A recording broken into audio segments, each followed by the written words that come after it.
है? क्या कर्मों की इतनी शक्ति होती है कि वो मृत्यु को भी टाल सकता है? मित्रों, आज की इस प्राचीन कथा के माध्यम से हम जानते हैं। मित्रों, एक बार कैलाश में भगवान शिव और माता पार्वती विराजमान थे। तभी माता पार्वती भगवान शिव से कहती हैं, हे प्रभु, क्या कर्मों की शक्ति से मनुष्य अपने मृत्यु से बच सकता है? क्या कोई मृत्यु को पराजित कर सकता है? मनुष्य अपना भाग्य कैसे बदल सकता है? भगवान शिव कहने लगे, हे देवी, आज आपने उत्तम प्रश्न किया है। यह सत्य है कि मनुष्य यदि चाहे तो वो अपने अच्छे कर्मों की शक्ति से मृत्यु को भी बंदी बना सकता है। मनुष्य अगर संकल्प करें तो मृत्यु को भी पराजित कर सकता है। फिर माता पार्वती कहती है, हे प्रभु, मैं आपकी बात समझी नहीं, कृपया मुझे विस्तार से बताइए।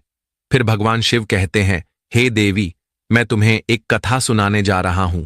जो भी मनुष्य इस कथा को सुनता है उसके कोटि कोटि पाप नष्ट हो जाते हैं और यमराज उसके 12 अपराध माफ कर देते हैं। इसीलिए हे देवी, आप इस कथा का श्रवण करो और मनुष्य जाति के कल्याण के लिए इसका प्रचार करो। फिर माता पार्वती कहती है, हे प्रभु, मैं इस कथा को ध्यान से पूरा सुनूंगी, कृपया मुझे ये कथा सुनाइए। मित्रों, कथा शुरू करने से पहले मेरा आप सभी से अनुरोध है कि एक बार सच्ची श्रद्धा से कमेंट में हर हर महादेव अवश्य लिखें। मैं भगवान भोलेनाथ से प्रार्थना करता हूं कि वे आप सभी पर अपनी कृपा बनाए रखें, आपके सभी कष्ट दूर करें और आपको हमेशा खुश रखें। मित्रों, भगवान शिव कहते हैं, हे देवी, मात्र एक रमणीक नगर का नाम था सोमपुर। ये नगर चारों ओर से हरियाली से घिरा हुआ था, जहां दूर दूर तक फैले खेत, लहराते हुए पेड़ और निर्मल जलधाराएं लोगों के मन में शांति भर देती थीं।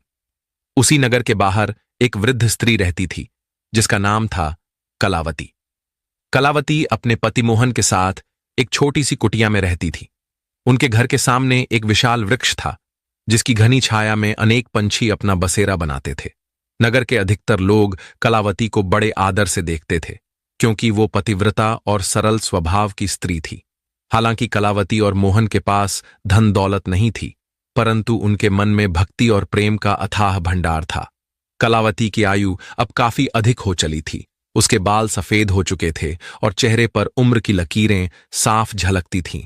फिर भी उसके हृदय में सेवा और श्रद्धा का अद्भुत प्रकाश था। पति मोहन वर्षों से अस्वस्थ चल रहा था। कभी ज्वर रहता, कभी हृदय की पीड़ा उठती, तो कभी कमर दर्द उसे निढाल कर देता। इतना सब झेलने के बाद भी वो ईश्वर का नाम लेना नहीं भूलता था।